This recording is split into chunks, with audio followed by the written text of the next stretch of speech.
Have you ever looked into the eyes of a stranger and seen your entire past staring back at you? We like to think that we have moved on, that the chapters of our youth are closed and locked away. But what happens when the one person who holds the key to your heart walks back into your life when you feel like you have nothing left to offer?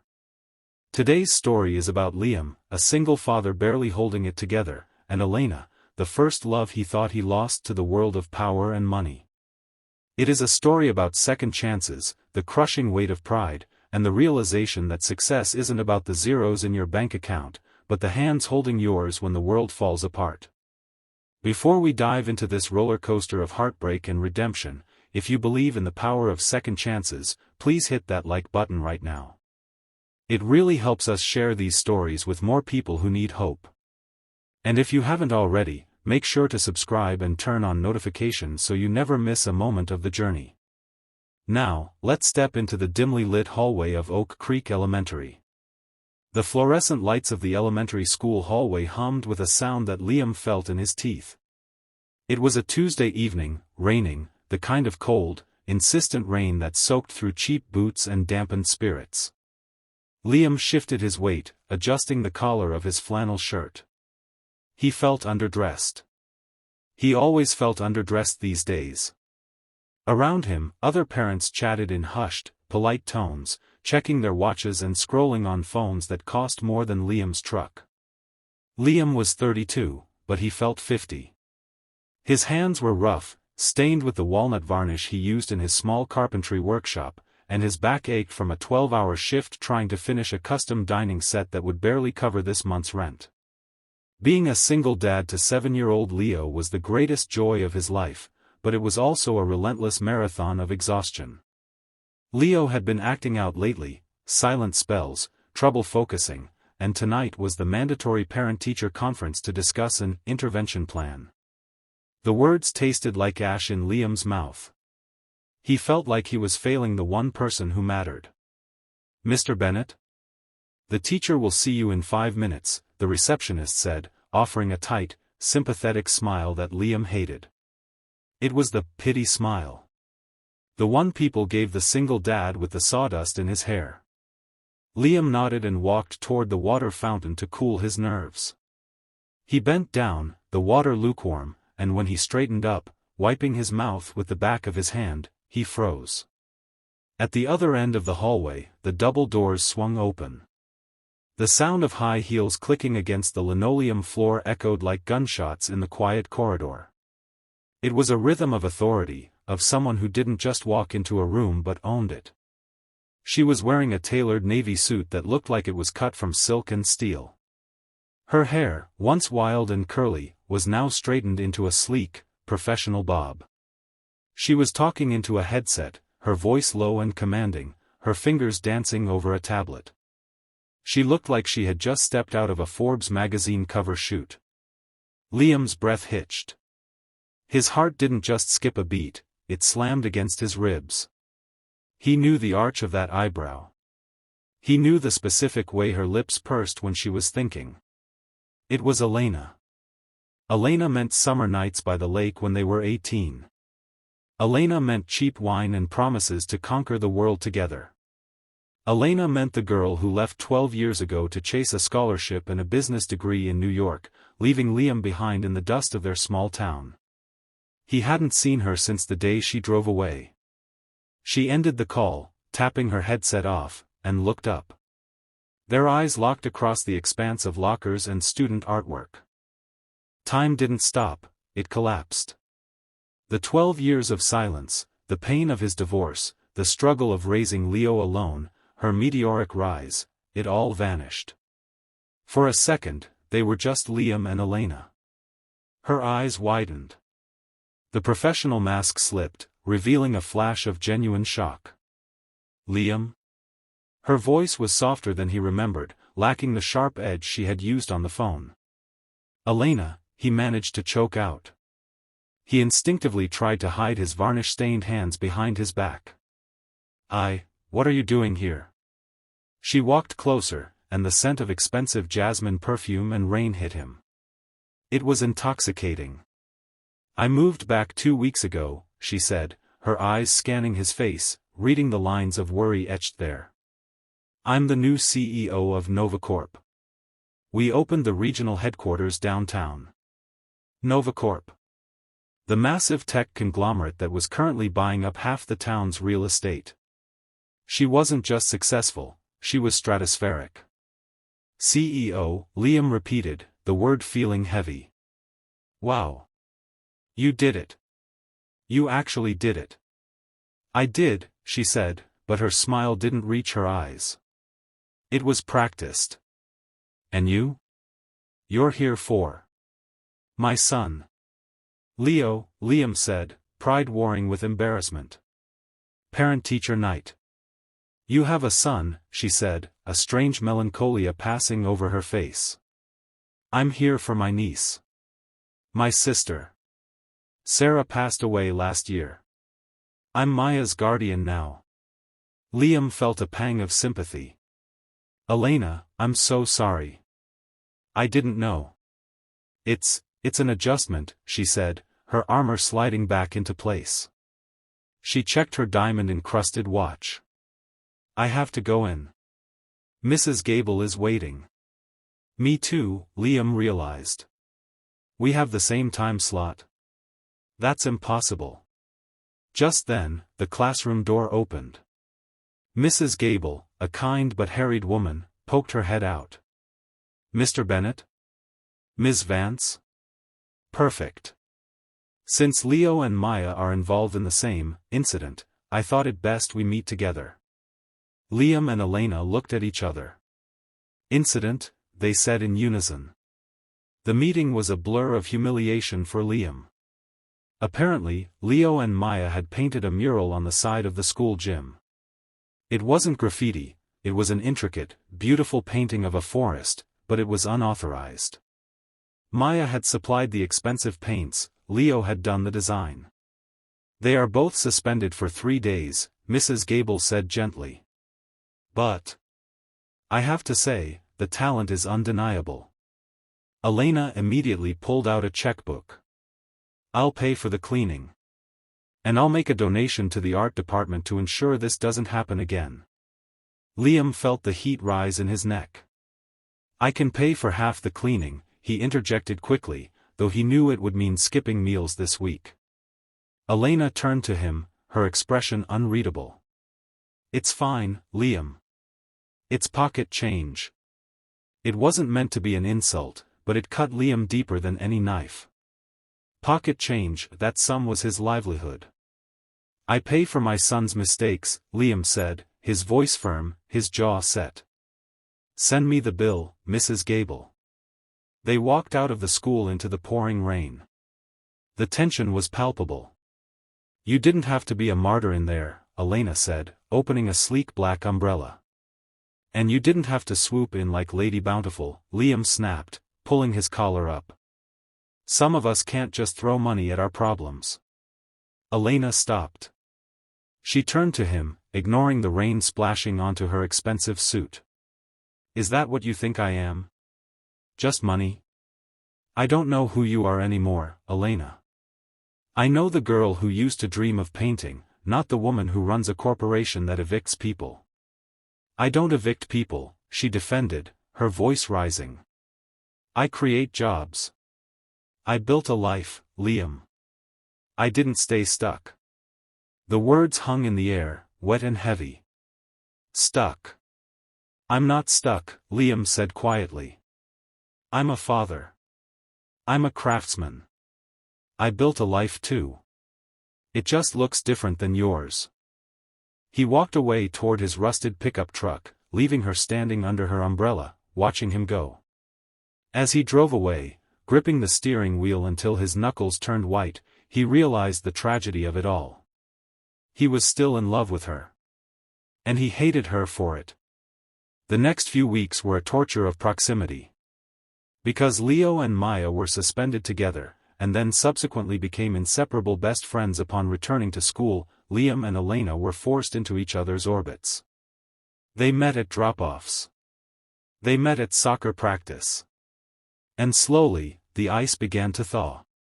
One Saturday, Elena showed up at Liam's workshop. She was wearing jeans, designer jeans, but jeans nonetheless, and a cashmere sweater. She looked softer, younger. "I need a table," she said, standing in the doorway, the smell of sawdust mixing with her jasmine scent. Liam looked up from his sander. "IKEA is down the road. I don't want particle board. I want soul. I saw Leo's drawings. He learned that from you. I want a custom piece for my office." Liam wiped his hands on a rag. "Why?" "Because Maya won't stop talking about how cool Leo's dad is," she admitted, stepping inside. She ran a manicured hand over a piece of raw oak. "And because I'm lonely, Liam." The admission stunned him. He looked at her, really looked at her. Beneath the CEO veneer, he saw the exhaustion. He saw the grief of losing her sister, the terror of raising a child alone, the isolation of being at the top. "Coffee?" he offered. It was an olive branch. "Please," she whispered. Over cheap instant coffee in mugs with chipped rims, they talked. Not about money or school, but about the years in between. Elena spoke of the cold, glass towers of New York, the marriages she avoided because no one felt real, the emptiness of a penthouse that echoed. Liam spoke of his ex-wife leaving when the money got tight, the nights he cried in the shower so Leo wouldn't hear, the beauty of watching a block of wood turn into something useful. They realized they were mirrored souls. One had chosen ambition and found loneliness, the other had chosen love and found struggle. They both lacked what the other had in abundance. As the weeks turned into months, a fragile romance began to bloom. It was a romance of contrasts. Elena would come over for dinner, bringing expensive wine while Liam cooked spaghetti bolognese. They would sit on his worn-out couch, her head on his shoulder, while Leo and Maya played video games. For the first time in years, Liam felt hope. But he also felt fear. He was falling for a woman who could buy and sell his entire existence. The conflict came, as it always does, when reality crashed the party. Liam had been renting his workshop space for 10 years. It was an old warehouse by the river, a community hub where he taught woodworking to at-risk kids on weekends. It was his sanctuary. One morning, he found a notice on the door. Asterisk eviction in 30 days. Property acquired for redevelopment, asterisk. Panic seized him. He called the landlord, but got no answer. He drove to the city planning office, his heart hammering. He looked at the paperwork. The buyer wasn't a person. It was a subsidiary of Novacorp. Elena's company. Betrayal, hot and acidic, flooded his veins. She had sat in his workshop. She had drunk his coffee. She knew what this place meant to him. And she had bought it out from under him to build, what? A parking lot? A server farm? He stormed into the Novacorp glass tower an hour later. The receptionist tried to stop him, but the look in Liam's eyes terrified her. He marched into the elevator, sawdust on his boots, fury in his heart. When he burst into Elena's office, she was in a board meeting. 10 suits turned to look at the angry man in the flannel shirt. "Liam," she stood up, confused. "Did you think I wouldn't find out?" he shouted, slamming the eviction notice on her polished mahogany desk. Was this the plan? Get close to the local yokel, soften him up, and then bulldoze his life? "I don't know what you're talking about," Elena said, her face paling as she looked at the paper. "It's your company, Elena. Novacorp. You're tearing down the workshop. You're tearing down the place where I teach those kids. Where I make my living." "Liam, please, let's discuss this in private," she pleaded, reaching for his arm. He pulled away. "There's nothing to discuss. You haven't changed. You're still the girl who leaves. You just figured out how to destroy everything before you go this time." He turned and walked out. Elena stood frozen, the whispers of her board members buzzing around her like flies. She looked at the paper.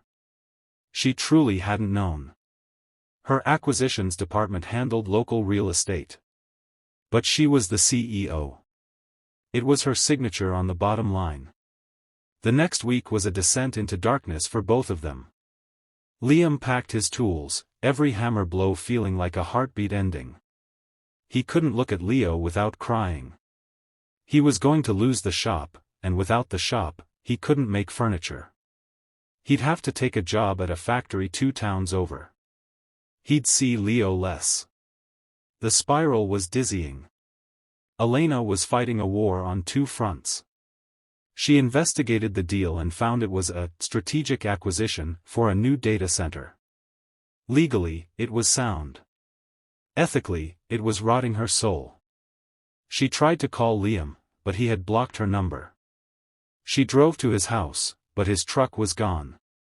She sat in her penthouse, looking at the city lights. She had everything she had ever worked for. And she had never felt more like a failure. She looked at Maya, sleeping peacefully in the next room. Maya, who had finally started smiling again because of Leo and Liam. Elena realized something then. Being a CEO required making hard decisions for the profit of shareholders. But being a human required making hard decisions for the profit of the soul. The day of the demolition arrived. A bulldozer sat idling outside Liam's workshop. A small crowd of locals, parents of the kids Liam taught, had gathered with signs, but they looked defeated. Liam stood in front of the bay doors, his arms crossed.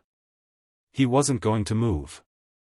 If they wanted the building, they'd have to go through him. The foreman, a burly man with a clipboard, sighed. "Mr. Bennett, please. Don't make us call the police. It's over." "It's not over until I say it is," Liam said, though his voice shook. Suddenly, a sleek black town car screeched around the corner, splashing through a puddle. It pulled up right between Liam and the bulldozer. The door flew open. Elena stepped out. She wasn't wearing a suit. She was wearing jeans and work boots. And she was holding a megaphone. The foreman looked confused. "Ms. Vance? We're just about to shut it down." Elena's voice boomed through the megaphone, startling the birds on the telephone wires. She walked over to the foreman, snatched the clipboard, and ripped the work order in half. "Ms. Vance, you can't, headquarters approved this." "I am headquarters," she said, her voice steel. She turned to the crowd, then to Liam. She walked up to him. He looked at her warily, his heart bruising his ribs. "I didn't know, Liam," she said, her voice trembling now, without the megaphone. "I swear to you, I didn't know. But I fixed it." "You can't fix a demolition order," Liam said. "Corporate won't let you." "I resigned," she said. The silence that followed was louder than the bulldozer engine. "What?" Liam whispered. "I called the board this morning. I told them they could have their data center, but not here. Not on this land. I told them this community matters more than their quarterly projections. They gave me an ultimatum. The deal or my job." She shrugged, a small, tearful smile playing on her lips. "I chose." "Elena, you worked your whole life for that chair." "I worked my whole life to be happy," she corrected him. She took a step closer. "And I realized. I was happiest when I was drinking bad coffee in this dusty workshop with you. I have enough savings.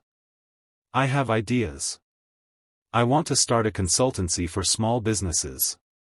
Help people like you grow, not get crushed." She reached out and took his rough, calloused hand in her soft, manicured one. "You said I was the girl who leaves," she said, tears spilling over. "I'm not. I'm the woman who came back. And I'm staying. If you'll have me." Liam didn't speak. He couldn't. Instead, he pulled her into him, burying his face in her neck, breathing in the jasmine and the rain. He kissed her, right there in front of the idling bulldozer and the cheering crowd. It was a kiss that tasted of sawdust, rain, and a future that suddenly looked bright. Epilogue, 6 months later. The Bennett and Vance Community Workshop was buzzing. It was a Saturday. Kids were sanding birdhouses in the corner. Liam was showing a teenager how to use a lathe. In the small office attached to the shop, Elena was on the phone, negotiating a contract for a local bakery. She looked out the window, saw Liam laughing with Leo and Maya, and smiled. She wasn't a CEO of a global conglomerate anymore. She didn't have the corner office with the view of the skyline. She had a view of the man she loved and the family they were building. She had sawdust on her jeans. And she had never been richer. Life has a funny way of circling back, doesn't it? Liam and Elena's story reminds us that while ambition is valid, it should never cost us our humanity. True success isn't about how high you climb, but about who you lift up along the way. Sometimes, you have to lose the title to find the person you were meant to be. If this story touched your heart, please give this video a thumbs up. It helps us so much. And don't forget to subscribe and share your thoughts in the comments below. Have you ever had a "one that got away" come back? I'd love to hear your story. Until next time, remember, it's never too late to build a new dream.